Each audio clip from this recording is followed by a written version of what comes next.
எல்லாருக்கும் வணக்கங்க. இன்னைக்கு நம்ம ஈரோடு அம்மாச்சி சமையல் கிச்சன்ல என்ன பண்ண போறோம் அப்படின்னு பாத்தீங்கன்னா, இன்னைக்கு வந்து எல்லாருக்குமே பிடிச்ச ஒரு தக்காளி ஊறுகாய் ஒரு வித்தியாசமான சுவையில நல்ல டேஸ்டா பண்ணலாம். இப்ப தக்காளி விலையெல்லாம் ரொம்ப மலிவாயிடுச்சு. இந்த மாதிரி டைம்ல நம்ம தக்காளி ஊறுகாய் செஞ்சு வச்சிட்டோம் அப்படின்னா ஒரு 3 மாசம் வரைக்கும் இது கெட்டு போகாம நல்லா இருக்கும். இது எப்படி ஈஸியா பண்ணலாம்ன்றத பார்ப்போம். நம்மளோட சேனலில் சப்ஸ்கிரைப் பண்ணாதவங்க சப்ஸ்கிரைப் பண்ணிக்கோங்க. சமையல் குறிப்புக்கள்லாம் உடனே உங்களுக்கு வேணும்னு நினச்சிங்கன்னா பக்கத்தில் இருக்க பெல் பட்டனை அழுத்தி வச்சுக்கோங்க. அப்படியே ஃபேஸ்புக், இன்ஸ்டாகிராம், ஷேர் சேட்டை ஃபாலோ பண்ண மறந்துடாதீங்க. 50 கிராம் அளவுக்கு காஞ்ச மிளகாயை ஃபஸ்ட்டு இதில் போட்டுருவோம். போட்டு பல்ஸில் போட்டுடலாம். ஏன்னா தக்காளியோடு போட்டிங்கன்னா தக்காளி வந்து சீக்கிரம் நைஸ் ஆயிரும். காஞ்ச மிளகா அரைக்கிறதுக்கு லேட் ஆகும். சாப்பிடும் போது விதையெல்லாம் உங்கள் வாயில் படும். தேவையான அளவுக்கு உப்பு போட்டுருங்க. உப்பு போட்டுட்டு அரைச்சிங்க அப்படின்னா நல்லா சீக்கிரமாக பொடி ஆயிடும். பாருங்க, காஞ்ச மிளகா உப்பு போட்டு பொடி பண்ணதுனால நல்லா பொடி ஆயிடுச்சு. இப்போ இந்த ஸ்டேஜில் என்ன பண்ணலாம் அப்படின்னு பார்த்தீங்கன்னா, ஒரு பெரிய எலுமிச்சம்பழம் அளவுக்கு எடுத்துக்கங்க. அப்படி இல்லைன்னா 20 கிராம் அளவுக்கு புளியை எடுத்துக்கலாம். விதையெல்லாம் இல்லாமல் போட்டுக்குங்க. இதுலேயே என்ன பண்ணலாம், சின்ன வெங்காயம் 100 கிராம் அளவுக்கு உரித்து வச்சதை எடுத்து வச்சுருக்கேன், அதையும் போட்டுக்கலாம்.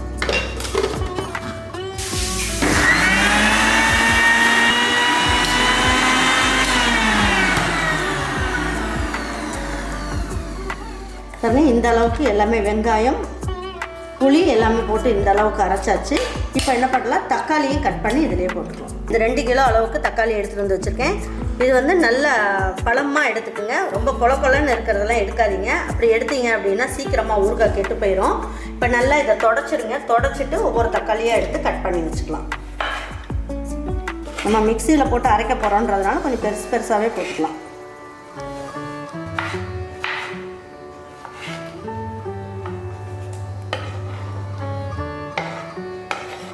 இதே மாதிரி எல்லா தக்காளியும் கட் பண்ணிவிட்டு உங்கள்கிட்ட காட்டுறேன்.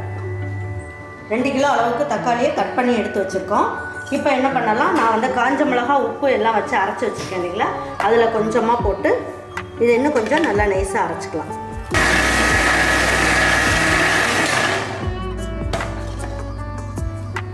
பாருங்கள், இந்த அளவுக்கு நைஸாக இருந்தால் போதும். இப்போ எடுத்து ஒரு பாத்திரத்துக்கு மாற்றிக்கலாம். ஃபுல்லாக எடுக்கணும்னு இல்லை, இதுலேயே தக்காளி மறுபடியும் இருக்க தக்காளியும் போட்டுக்கலாம். கொஞ்சம் கொஞ்சமாக தக்காளியை போட்டு நல்ல பேஸ்ட் மாதிரி அரைச்சி ஊற்றிக்கலாம். பாருங்கள், நல்ல நைஸ் ஆகிடுச்சு. இதையும் ஊற்றிடலாம். பாருங்கள், இன்றைக்கி வந்து 2 கிலோ தக்காளிக்கு நான் 300 ml அளவுக்கு நல்லெண்ணெய் ஊற்றுறேன். பாருங்கள், 1 டேபிள் ஸ்பூன் அளவுக்கு கடுகு போட்டுக்கலாம். பாருங்கள், 3/4 டேபிள் ஸ்பூன் அளவுக்கு பெருங்காயம் போட்டுக்கலாம். இப்போ இதில் 1 இனுக்கு கருவேப்பிலை எடுத்து வச்சுருக்கேன், இதையும் போட்டுக்கலாம். பாருங்கள், 2 காஞ்ச மிளகாயை இந்த மாதிரி பிச்சுட்டு போட்டுக்கோங்க. அது கொஞ்சம் வாசனை நல்லாயிருக்கும். இப்போ ஸ்டவ்வை நல்லா ஸ்லோ பண்ணிடுங்க. பண்ணிவிட்டு நம்ம அரைச்சி வச்சுருக்கோம் இல்லைங்களா தக்காளி, இதை இந்த விழுதை ஊற்றிடுங்க.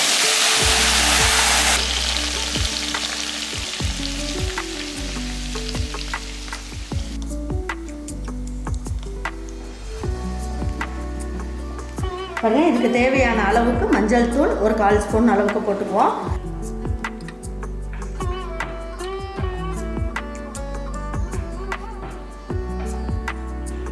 பாருங்கள், தட்டை வச்சு மூடி வச்சிடலாம். இது ஒரு 10 நிமிஷத்துக்கு எல்லாம் ஒன்றா சேர்ந்து கொதிக்கட்டும். ஹை ஃப்ளேம்லேயே வச்சிடலாம். எடுக்கும் போது கொஞ்சம் ஸ்லோவாக வச்சுக்கோங்க ஸ்டவ்வை, இல்லைன்னா மேலே தெறிக்கும். அகலமான பாத்திரமும் கெட்டியான பாத்திரத்தில் நீங்கள் செஞ்சீங்க அப்படின்னா உங்களுக்கு வந்து அடியும் பிடிக்காமல் மேலேயும் தெரிக்காது. அப்புறம் நீங்கள் செய்யும் போது இந்த மூடியில் வந்து தெரிச்சிரும். அதெல்லாம் என்ன பண்ணுங்கள், நீங்கள் ஒரு அப்படியே எடுத்து இந்த தக்காளி தொக்குக்குள்ளேயே ஊற்றிடுங்க. ஏன்னா நீங்கள் ஃபைனலாக ஊற்றுனீங்கன்னா இதெல்லாம் நல்லா கொதித்து நல்லா வெந்திருக்கும். இதில் இருக்கிறது அப்படியே வேகாமல் இருக்கும். அதனால் அப்பப்போ இதை தள்ளி விட்டுருங்க. இதில்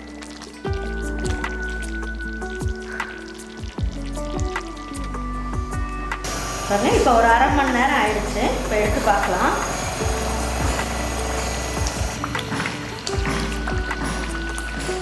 நல்லா கிளறி விட்டுடலாம். ஏன்னா மேலே தெரிக்கும், ஜாக்கிரதையாக பண்ணணும் நம்ம. இப்போ ஒரு 1/2 மணி நேரம் ஆயிடுச்சு. இன்னும் ஒரு 1/2 மணி நேரம் ஆகும் இந்த ஊறுகாய் ரெடி ஆகிறதுக்கு. இப்போ தட்டை வச்சு மூடி வச்சிடலாம். இப்போ ஸ்லோ பண்ணிடலாம். ஸ்லோ பண்ணிவிட்டு 1 நிமிஷம் கழித்து ஓப்பன் பண்ணுங்கள், இல்லைன்னா மேலே தெரிக்கும்.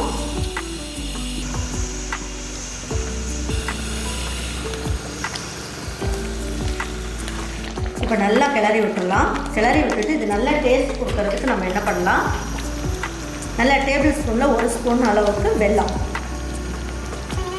போடுங்க. போட்டுட்டு மறுபடியும் என்ன பண்ணலாம், நல்லா எல்லாத்தையும் ஒரு வாட்டி பெரட்டி விட்டுட்டு எண்ணெயெல்லாம் இனிமேலாம் ஊற்ற வேண்டாம்.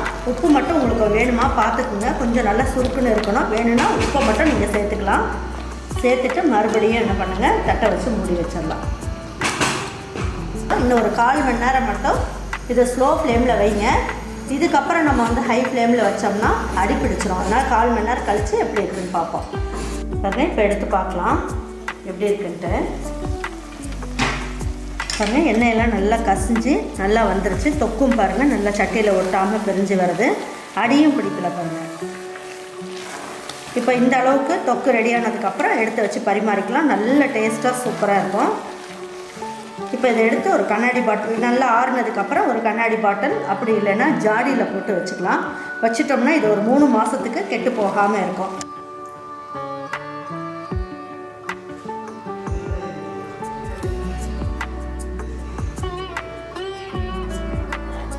இந்த ஊறுகாய் செஞ்சுட்டு நம்ம என்ன பண்ணணும், இந்த மாதிரி பீங்கான் ஜாடியில் போட்டு வச்சுக்கலாம். அப்படி இல்லைன்னா கண்ணாடி பாட்டிலில் போட்டு வச்சுக்கலாம். நீங்கள் வந்து வேறு அலுமினியம் பாத்திரம், சில்வர் அது மாதிரிலாம் போட்டு வச்சா என்னாகும், இதில் இருக்க புளிப்பு, உப்பு, காரம் எல்லாம் சேர்ந்து ஒரு மாதிரி நுரைச்ச மாதிரி வரும். பபிள்ஸ்லாம் நிறைய வந்து ஒரு மாதிரி சீக்கிரமாக கெட்டுரும். இதில் வைக்கும் போது கெட்டு போகாது. இது 3 மாதம் வரைக்கும் ஃப்ரிட்ஜில் வச்சு யூஸ் பண்ணலாம்.